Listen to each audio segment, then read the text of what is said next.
Holy smokes, it's the Business Brain pre-show. Dang, I don't know if there's anybody who's watching, but that's okay. Not yet. Two. Two so two. far. Holy Two. smokes, there's 2 people watching the Business Brain pre-show. That's it, man. It's good stuff. I'm going to go wait till just the live thing just It's showed 11. Up It's 13. Oh See my! how fast? Wow, you're actually here. I'm so glad you made it. I can't believe glad you you're made it too. here. Yeah. And you. Oh, this is amazing. It's great to see you guys. You guys are definitely This the is amazing. best looking live stream group that I've ever been involved in. I can see you Ever. right there. Wouldn't it be amazing if when you opted into the live stream, the host could see you too? Maybe. Maybe that would be good. But I've done presentations on stage, Shannon. That's not Yes. no.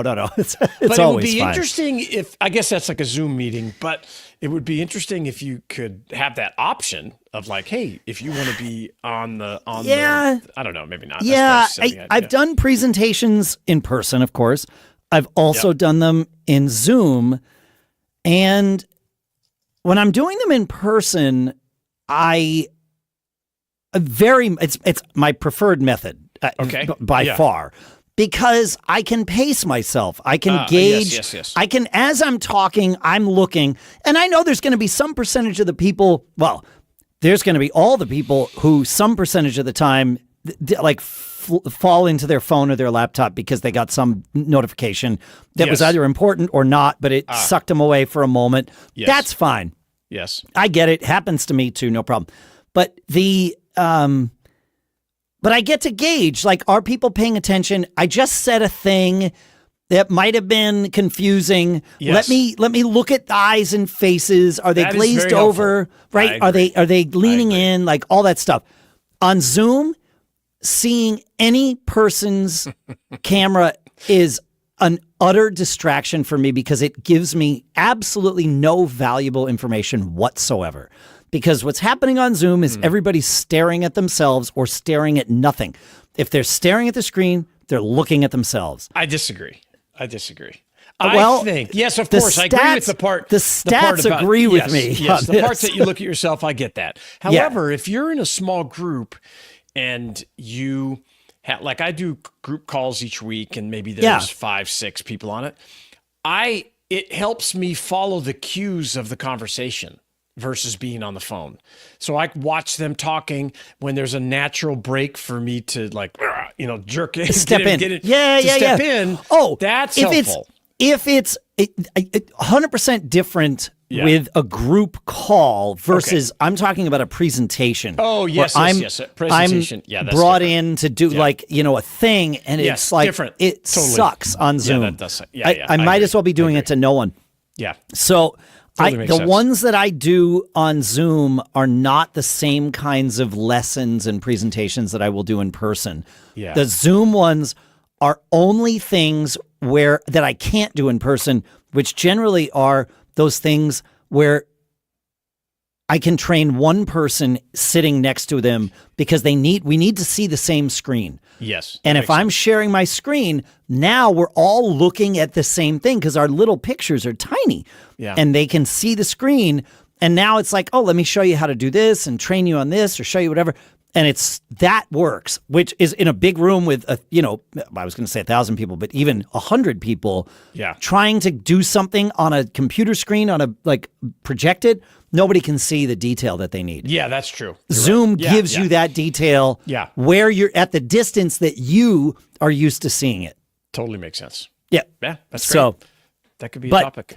But a one-on-one conversation, I hate Zoom. I would much rather be on the phone talking. Oh no, see, I different because the other thing I like about Zoom is and I don't have this for my phone, but maybe it's out there. But the AI, the built-in AI features are golden for me. So if I do like a discovery call and I'm talking to a potential client, as soon as I'm done, it automatically sends out a link to the recording, so if they want to connect that. But even more important, it creates a summary document with action items, things that they said they were going to do, things that I said I was going to do. So it gives it gives a lot of value, especially I get that. Yeah, it gives some. But the gives a lot of value. conversation is worse. I think the action, like if I was going to call my dad and talk to him, totally different. Well, if it's like your friend, well, yes, of but course. even if it's a business meeting where it's relationship maintenance, that is not good on Zoom because people are distracted. Like you're at your computer, so it's like, well, he's talking. I'm gonna. No, what's you this? can't. What's And this that's the one shiny thing. thing? You can't be like this. Yeah, and then tell me more. You cannot do that. Yeah, no. I shut everything down. The phone is great because you get up and you're away from your thing and you're in the conversation. That totally makes sense. But there are like we've articulated 14 different permutations of this, that's right. and we agree on every one of them. That's a bonus episode right there for the 134 people that have joined the live stream. I can't believe you're here. Before we've even started recording the show, this is the pre-show. So we have some great topics for you this week. Before we jump in, a reminder that if you leave a review for Business Brain, you get entered in to win a MacBook that we're giving away. And it's real easy to do. businessbrain.show/reviews. And you can just leave a comment about what you like, maybe it's something you didn't like. I don't know. Yeah. I doubt that. But we would love your 5-star review and let us know what you enjoy in the show so we can do more of it. Yes. Cool. Yes. I'm ready whenever you are. I'm ready to rock. Yeah. Let's just do it. Okay. All right. Boy, it's possible that we already have a topic to talk about. And so we might change things once the show starts recording. Okay with me. We'll see what happens. Business Brain, episode 626 for Wednesday, February 26th, Levi Strauss Day 2025. Oh, the music didn't go. Why didn't the music go? Well, that's weird. You know what? I'm letting it roll. That's it. It's real. Why not? Yeah.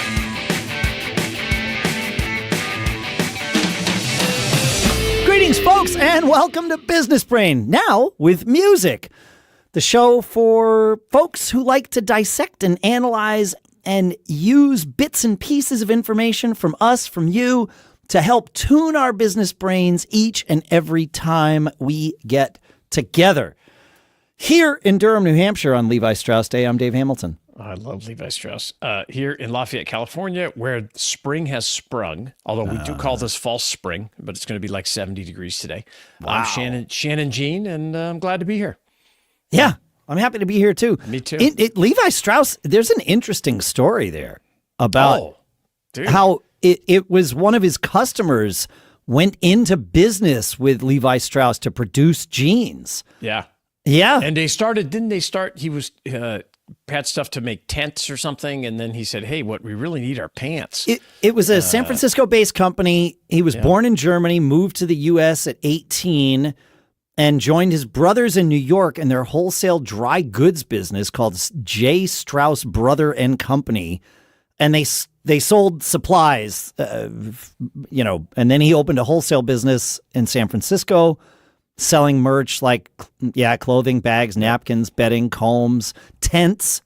And then one of his customers, Jacob Davis, went into business with Strauss to produce blue jeans. And pants with rivets. Riveted denim pants. That was it. Very important. I mean, strong stuff. Yeah, that's awesome. That's probably one of the, I don't know if it's first, but one of the first examples of the like during the gold rush, the guys that made all the money, picks and axe or whatever, the picks and shovels business. Picks and shovels business. That I always think of Levi Strauss as like, oh yeah, that company is still around, right?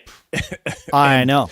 And massive versus, somebody banging away at 1871 was when Levi Strauss and Company, as the jean maker, went into business. It was 1853 when Levi Strauss and Company started in San Francisco, but their pivot was 18 years later in 1871. Yeah. Incredible.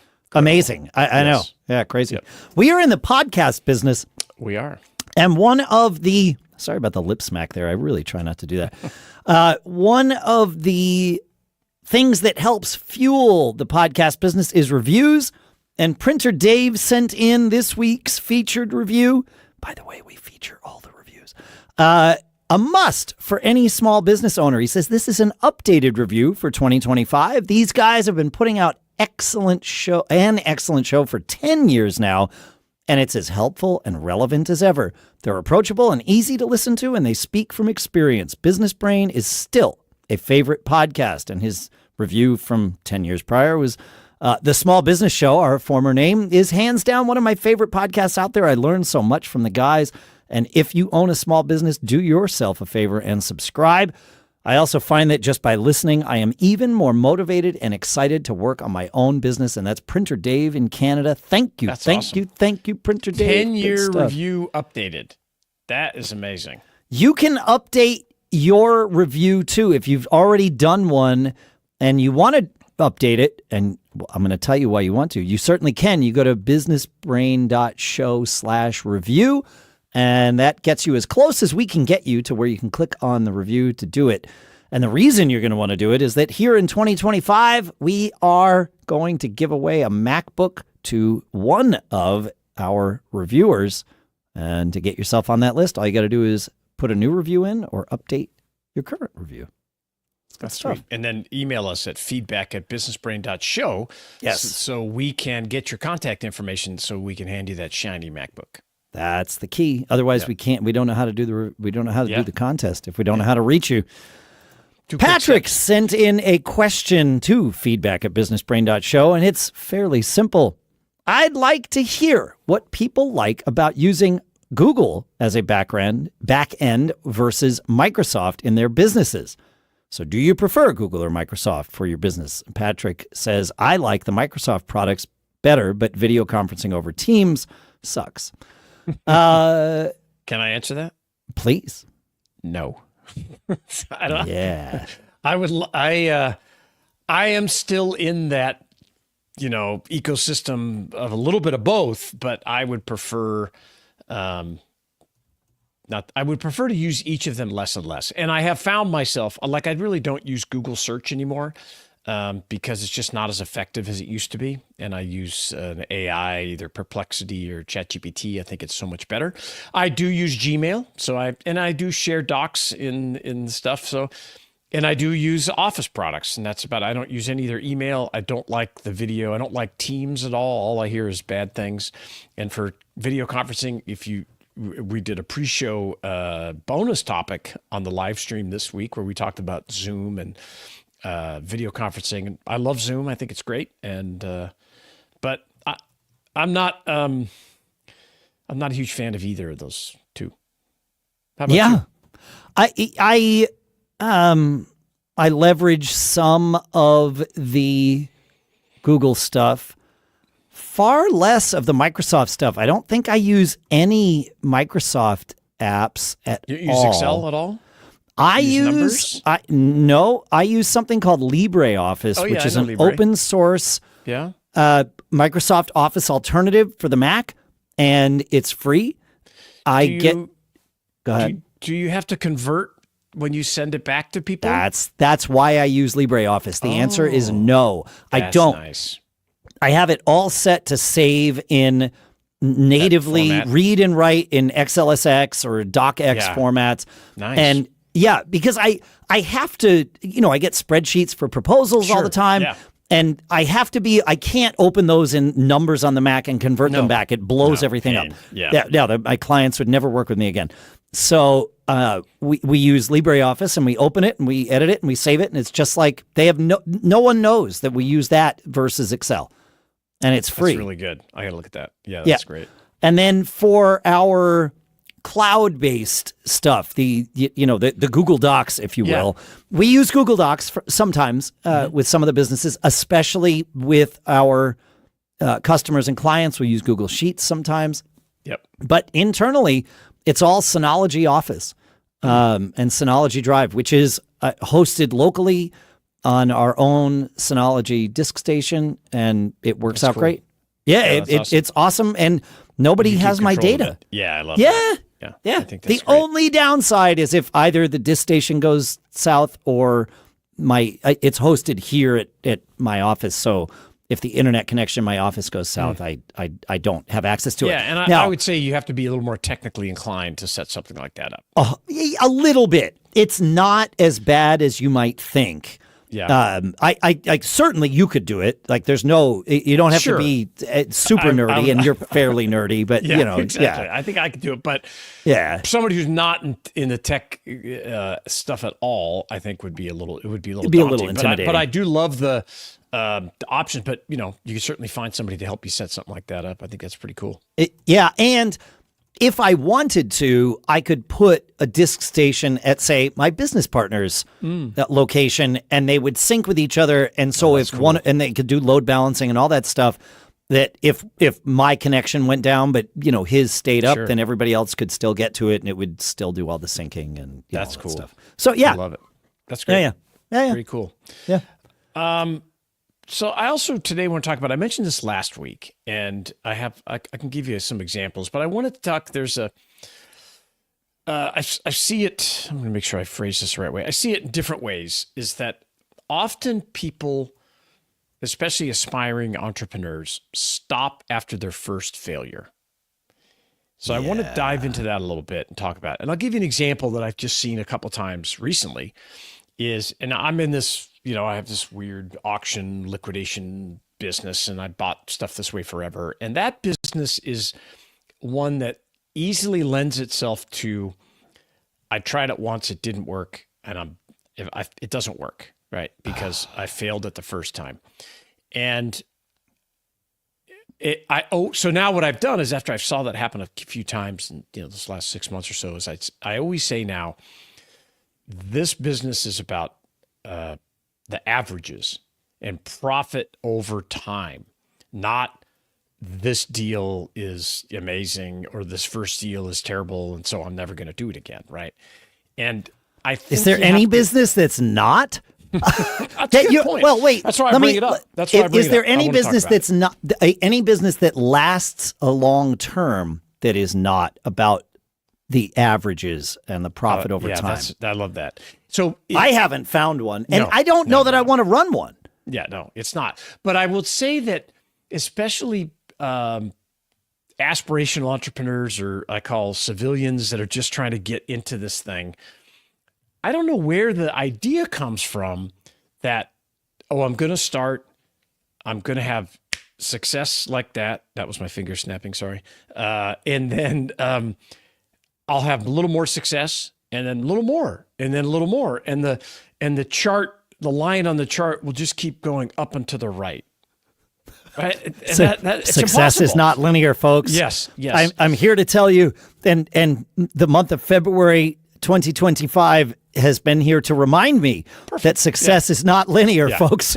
Always that way. Suffer some losses occasionally. Yes. Yeah. And I think the way I try to teach people is that it's that mindset of, it is this systems you're developing. It is this foundation that you're developing, because everything you're learning is definitely linear, right? So the stuff you're learning, it's accretive.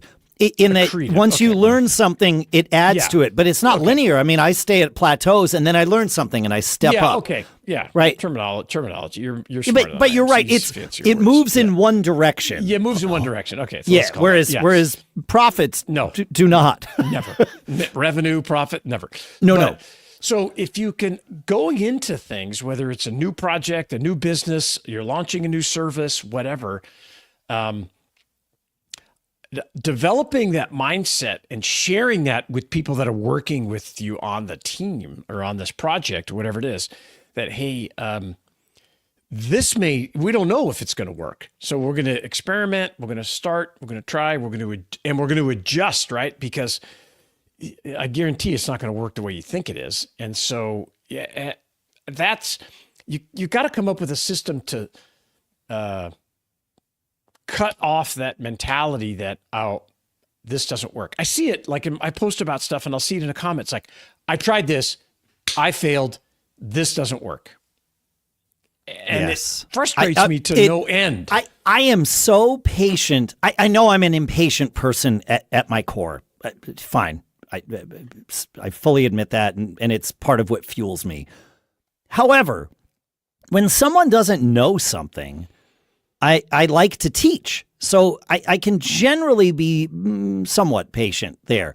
Where I lose all interest in teaching is when someone does that, when they say, It drives me nuts. it drives me. It's like, what are we? It's such a bad.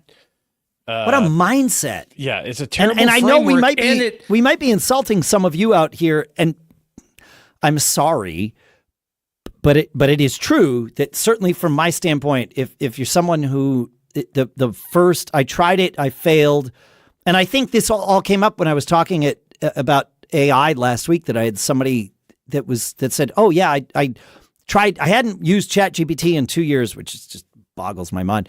And the last time I tried it, I asked it to do a search about me, and it got the data wrong, so it's wrong. It's wrong. Doesn't work. No, you're just not popular enough for it to have data about you. That's right. That's how we started talking about this. Yeah, it is. And it's like the comment that I get are like, "Oh, I tried this, it didn't work. I lost some money or whatever." I don't do this, but what I want to do is go back in the public comments and say it didn't work for you yet.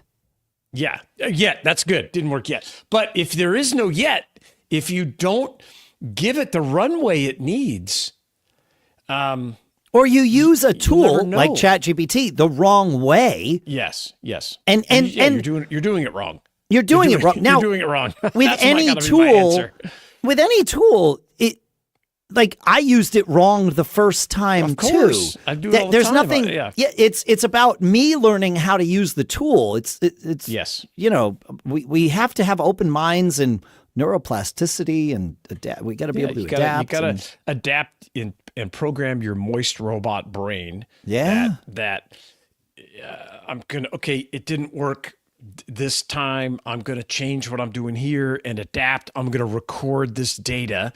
That's going to help me make a better decision next time.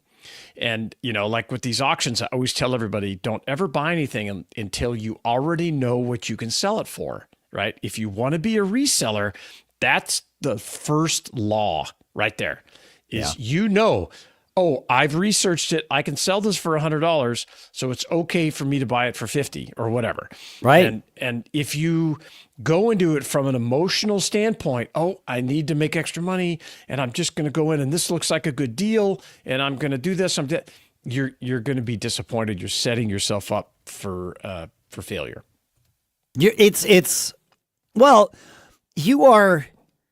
You're presuming failure. And I think that's the part that now that we're kind of dissecting this, that's the part that chafes me so much, is the presumptive failure of something. You're looking for it to fail. Well, I mean, people have their own worldview outlook on themselves, and then they, what do they call that? When project. You're projecting it into this thing, and it's like, well, if they think I can't even say the words I'm a failure, I just won't say it. I'll say you are a failure. Yes. If that's what you want to think, but I can never think that way. And so if you think that way about yourself, well, you're positioning yourself to fail. And it's just one more thing that did not work. I tried that. It didn't work. That doesn't work. This doesn't work. But you're selling yourself short. There's the fear of success. Yeah. And it's often been said by people certainly much smarter and more learned than me, if that's a word. I think it is. That the fear of success and fear of failure are two sides of the same coin. Absolutely. I see people sabotage themselves all the time. Yeah. All the time. And so, anyhow, it drives me crazy, but I think the answer is to adjust your framework before you even start, before you take that, even the first action is to understand like, well, I never lose, right? I either win or learn, right? Which is a quote somebody made up. And so if you're like that, like I tried to start a software company, failed miserably, but wound up publishing a best-selling book because of that failure in the software company. So just change the way you look at it. And if you have other tips, feedback at businessbrain.show. Tell us other ways that we can share with everybody so we can all level up together.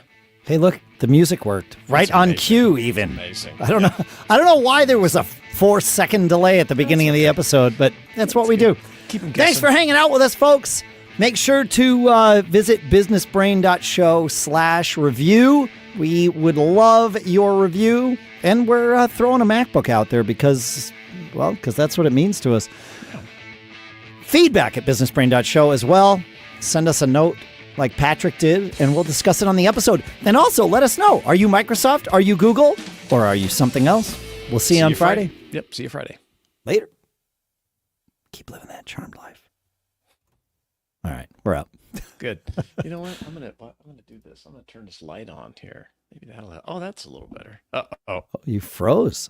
everything just froze. Wait a minute. You're fine. You probably I know, nudged a crazy. camera or I'm back. something. I don't know. Okay. Yeah. I must have. Yeah. Yeah. It did it again. Wait. Oh no, What we the messed with it now.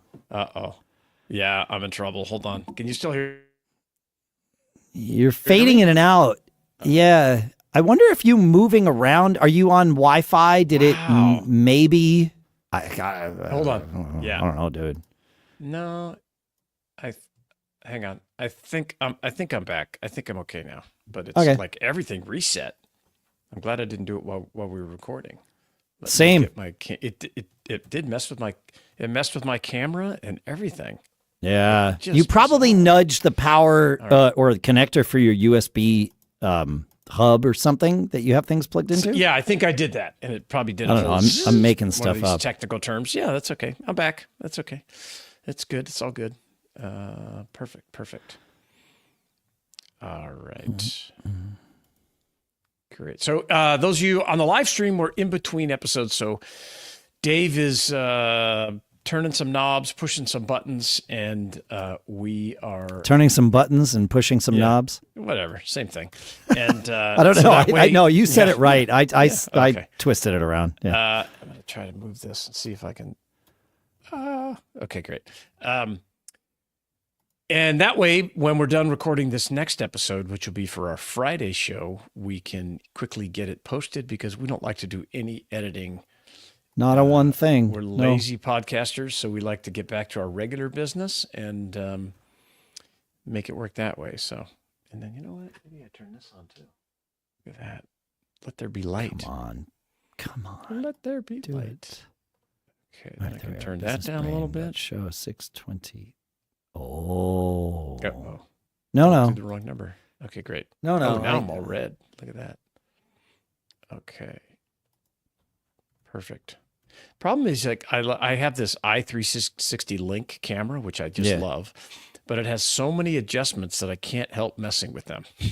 There is Where the something to be before- said for that. Yeah, where before you just turn it on and like, okay, well, that's what I look like, so we're going. You know? Time to go. And now Yep. you're like, well, that's a little red and this is a little blue, and maybe I should, as I tweak it a little bit more. That's pretty funny. All right, cool. Tomorrow, for Friday's episode, we record our Friday our update on AI that we're using, and then we also have another. We talk about automation and over automating. And my notes, a subtitle for this is "Losing the Daveness." So I'm curious to dig into that and see if I can remember where that comment came from. But I think I know. Daveness. All right. Yeah. Yeah, I think I know what you mean too. I think that's what the email that I got that I had to read before we went live was sort of about. I sent a note. I have a rehearsal tonight, and I sent a note to. No one's really in charge of this particular project, which is in and of itself a problem. But to the other person that picks up the baton when I drop it, and we sort of let it roll around ourselves, And it was about his approach and my approach to a certain element of the way we do things. And I sent him a big long note, and I'm like, look, I just need to get this off my chest because we sync up on like 95% of what we do. Yep. And here's this 5% where we don't, but we have the same goal. So I just want to explain my thinking. And it was basically, there's this one part of this that doesn't need to be overly scripted. And I think it works better when it's not. So. Yeah. Nice. Anyway, That's good. Yeah, I'm ready to rock. Okay, I'm ready to rock too. Right? Yeah. Okay, let's do this. Do I know how to do this? Maybe. Business Brain, episode 627 for Casual Friday, February 28th, National Chocolate Souffle Day 2025. Music right away. It's amazing. Like we've done it before.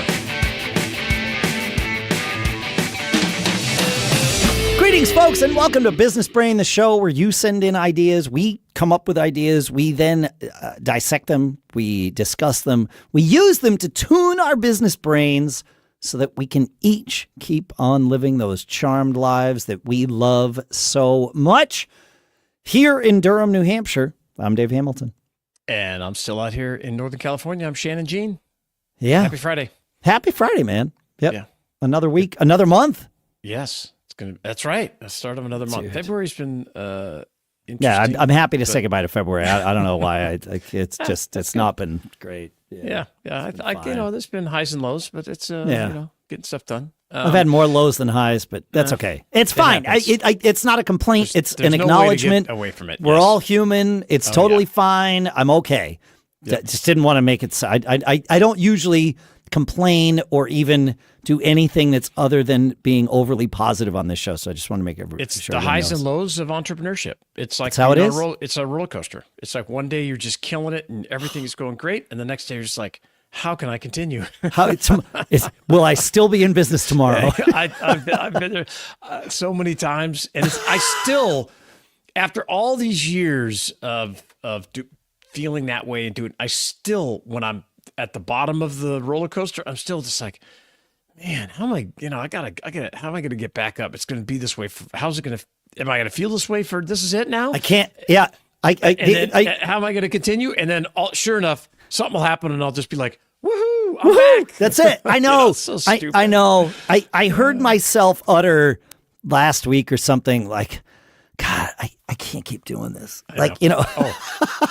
Yeah, I know. It's like, here we go. And it's like, so funny. Wait, I've said that a few times before. Yes, yes, we have. I resemble that remark. Yes.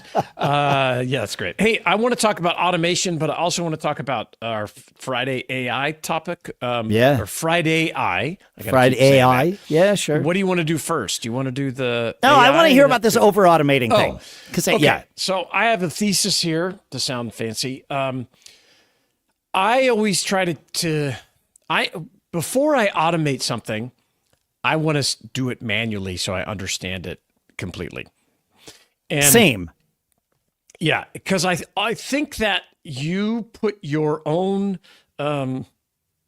fingerprint or your own special sauce and stuff on it. That's why the subtitle for this topic was Losing the Daveness, because we talked about last night, you could say your name in there, replace Daveness, sure. but losing the you part of it. And if you don't understand how to do it manually at first, I don't know how long you have to do it, but if you don't do it enough times, put in the reps so you understand the process and you put your fingerprint on it, so to speak, before you automate it, I feel like it's often soulless, and it certainly doesn't have your soul in it. And maybe I'm just old school and I have more gray hair than, these AI kids that are up and coming and just, doing amazing things. That could be. But I don't think it's a get off my lawn comment. I think it's it's valuable to me because I don't know. I don't know how else I would do it if I didn't kind of jump in, to figure it out first. And then once I figured out, then I'm like, okay, how do I streamline this? How do I automate it? How can I use, what service can I use? Can I use ChatGPT? Do I have to use, what's the Zapier? Zapier to connect these things together. But if I don't have that manual time with it, if I don't massage it, if I'm not frustrated with it, if I don't learn it inside and out, maybe I don't even know how to automate it until I dive into that. That's it. I'm the same way. I will start with, I'm thinking of the system that we here at Backbeat Media call Podman, which is short for Podcast Management System, which is the whole thing that tracks what episodes are going to go live for every single one of our shows, what ads are in those episodes, how much the shows are going to make. Then once the ad goes live, did it go and what are the timestamps on it? And then now the system will like automatically pull the audio of the ads so that we can send that along to the sponsor and all the things, right? When we started representing podcasts here, we did not have that system. There was no third-party system to just buy. And so we started with a series of Google Sheets. That's funny. Yeah, that were shared. Sense. Yeah, we could all see them internally, and then each sheet would be shared with the podcasters of the hosts of any given show. And it was fine. It was super tedious, obviously. But it allowed us to learn what we needed to do to make this work. And it was tedious, but it was informative. And I didn't even know phrase. Yeah, I didn't even know where it was going to go from there. And you said, I don't know how long you have to do it before you automate it. I would posit that you will know. You'll get to a point where you're no longer iterating every week on the system. Right? Like, we started the spreadsheets. It was like, oh, we need another column for this. Becomes routine over and over. We're just doing it. And now it's actually tedious. It's not like we're building the widget. We're just using the widget. And it turns out this is a crappy way to use this particular widget, right? Yeah, like you get to that point and then you build the thing. Now with Podman, I hadn't even gotten to the point consciously where I was like, oh, we need to do this. I remember when the idea for Podman came to me, I had just gone and spent an hour in the flotation tank where my mind is free of all thought if I do it successfully. And I did that day, but it was about an hour away, this particular tank. And so I was driving home and I had learned by that point to not have any music or anything on for the ride home. Because as my brain sort of comes back online, there's some really good ideas that occasionally percolate out. And that was one of them. It was like, wait, we need to build a database and do this way. And I saw the whole thing and I took a voice memo and sent it to Adam and who coded it all up. And now that's the thing we run our whole business on. Yeah, that's awesome. And one nice part about doing it the hard way first, I mean, there's many of them. One is that you learn what you really want out of something is that even still today, I appreciate Podman because I remember what it was like before, even though it's been 10 years. Exactly. It's the same. And I think you can take that analogy to just about anything. Yeah, because like I know when I'm talking to people and they're interested in doing some business or whatever, and I'm trying to give them some advice, if their focus is on, I don't want to get my hands dirty, I want to hire somebody to do all this, I want to automate all these things, I always say, hey, you're just not going to know it unless you kind of get your hands dirty a little bit. Yeah. And you could, I think it's great that you're ready to go and you want to hire people and you want to do all this, automation and systems. That's great. That's how you scale it. Yes. But if you just like bypass all that stuff, I would, to use your fancy word, posit. I would posit that your chances of success are lower because you don't understand all the like back office stuff that requires it. Like, I think that's it was such a powerful way for me to learn so much about business. Was just like, okay, well, let me just be a craftsman here for a little while. Let me just touch it and let me move it and let me sell it and let me get feedback from the people I'm selling it to.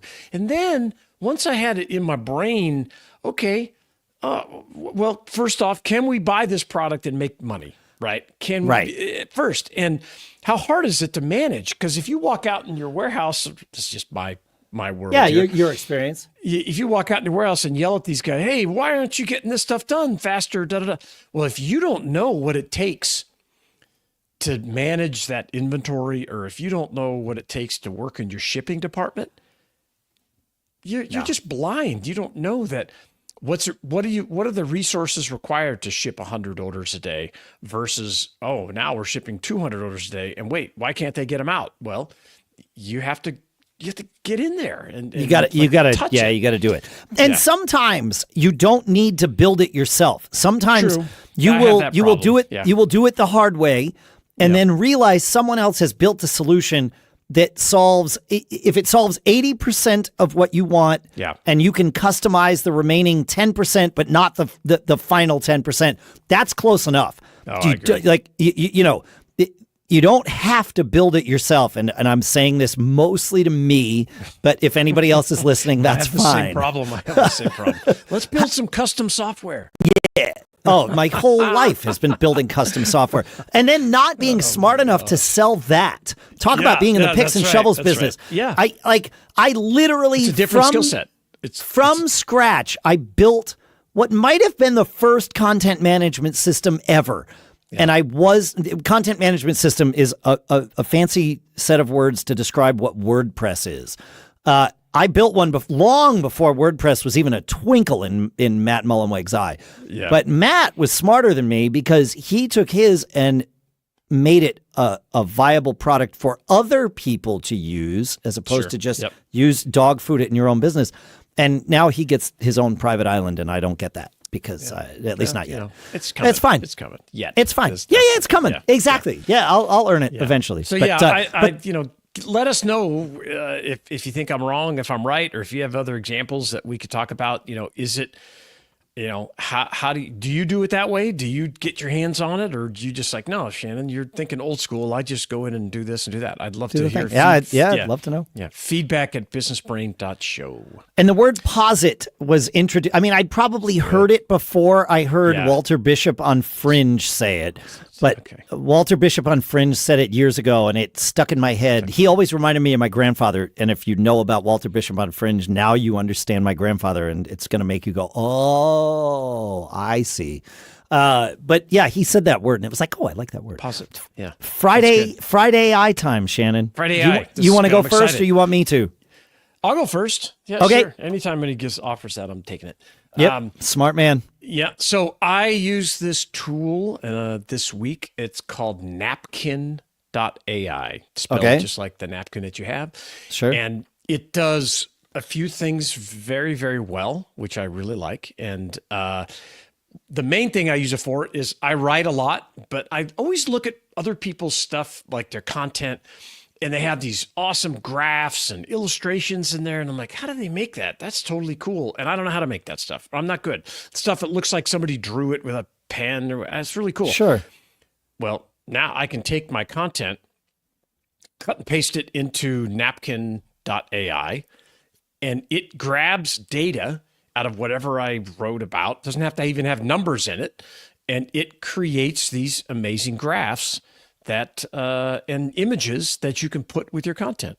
I love it. And if you're watching the live stream, which you probably aren't, but there's a... But you can go watch this on YouTube. We push this out to YouTube, so you can watch it after the fact, too. Perfect. Yeah. Go look on YouTube, and you can see it. I wrote this article called Focus on Average Sale Price, about increasing the price of every single thing you sell so you can make more and sell less. And this is what I just cut and pasted in a bunch of text, and this is what Napkin AI, spit back out in about 10 seconds. And it just makes me look way smarter than I am. And this turns it into like a PDF, white paper, pitch paper, whatever you want. Exactly. And I just think it's great. And when you're working with it, you can hover over the graphic and it'll offer you 20 other choices of different kinds of graphics that you could change it to. I think if you click that, it might. I don't know. It's not letting me click it, but it might let you click it. Yeah. That's cool, man. So I'm the author. Yeah. So it's just got in it, it just does it really well. And I don't pay anything for it. I'm sure they have an upper level tier, but I'm able to download this or share it, collaborate like I did with you, Dave, or save it as a PDF. So check it out, napkin.ai. Amazing. Yeah, it's pretty cool. I love that. Huh. Yep. How about you, Dave? What are you doing with AI this week? I was on a phone call with someone who's essentially a competitor. It was actually somebody who used to work for me and went off and started his own agency and is doing great. And we're still friends. We still talk all the time, and we share data with specific pieces of data with each other about like, hey, this person's buying a lot, you should talk to them, or this person moved, you should talk to them. Like it's fine. We're we compete with each other, but that's not really where we compete. Like there's plenty of money to go around, like all those things. So I was on the phone with him today, in fact, and we were talking about one thing and that he needed my help with, and then he just started like, oh, you should talk to this person, doing the thing that we do. Sure. And I started taking notes. I didn't think I was going to need to take notes. So this was a phone call? This was a actual phone call. Got it. Okay. I didn't think I needed to take notes, so I didn't like prepare a notepad ahead of time. And I was walking around my office as I do when I'm on the phone so that I'm not distracted, as we talked about, I think, in the pre-show. And so the only thing that I had to easily take notes on was my quartet glass screen, glass whiteboard that I have. It's about the size of my keyboard. It's rectangular. It sits between my keyboard and the computer. And so I grabbed the dry erase marker and started writing. And, dry erase markers are pretty thick tipped. And so I'm writing and trying to squeeze things into corners because there was lots of data being thrown around. Yep. And I finished the call and took some action items on a few of the things that were like obvious instant things. And I looked at one thing in the corner and I was like, what the heck did I write here? I cannot.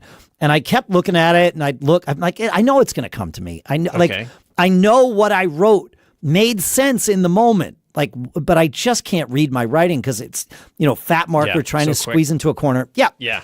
And finally I was like, oh man, it was like 20 minutes before we were going to record here. I was like, I don't know that I'm going to remember this. Like time is passing and it's not coming to me. It's going to drift away. And so I took a picture of not just it, but it and the two things above it and said to ChatGPT, I can't read my own handwriting. Wow. Can you help? And the first pass at it was wrong. Okay. And again, I did not, to your point earlier on, I did not give up when it couldn't tell me what I wrote. And I said, all right, nope, here's what I know. So I started collaborating with it. And I think that's an important lesson with AI. If you want to collaborate with the AI, it's on you to initiate that collaboration. Rarely does it give you an answer and say, do you have any feedback for me? Sometimes. It depends on how you prompt it. Yeah. But in this case, it was like, I think that's what you said. It's like, there's no freaking way that's what it said. And so I said, no, that's not it. Try again. And it did. And it was like, no. And I said, all right, let me help a little more. There were two words. And I'm like, the first four letters of the bottom word, I think, are these four letters. Like, I know my own handwriting. And so I'm like, I'm pretty sure that's what I wrote, but it just doesn't make any sense. And immediately it was like, oh, I think what you wrote was this. I was like, oh my gosh, yes. That was 100%. That's it. And you remembered it. And it got it. Like, I mean, it wasn't even close. It was spot on by that point. And, I mean, like we talked about on Wednesday, don't give up. Keep going, push a little bit. And that's especially true with AI. That the T in that is the transformative part. You get to change the results by poking and prodding at the engine. And don't just make it Chat Use the T.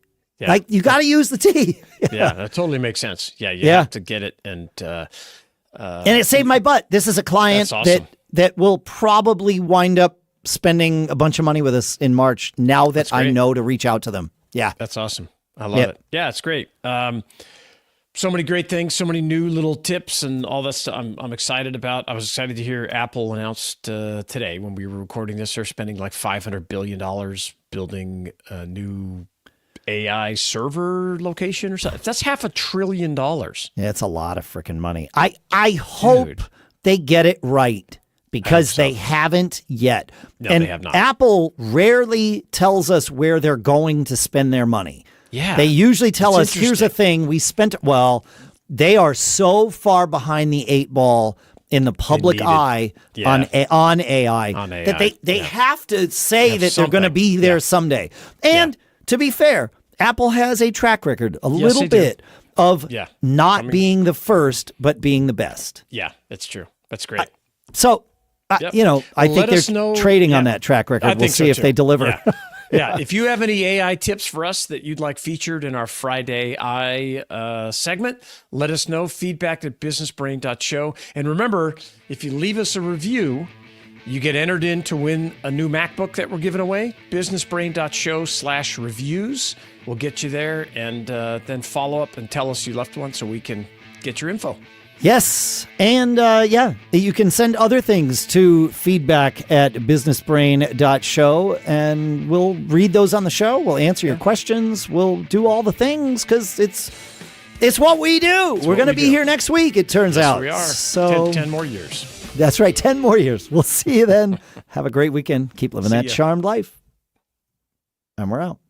Awesome. Great. That's great. Yeah, man.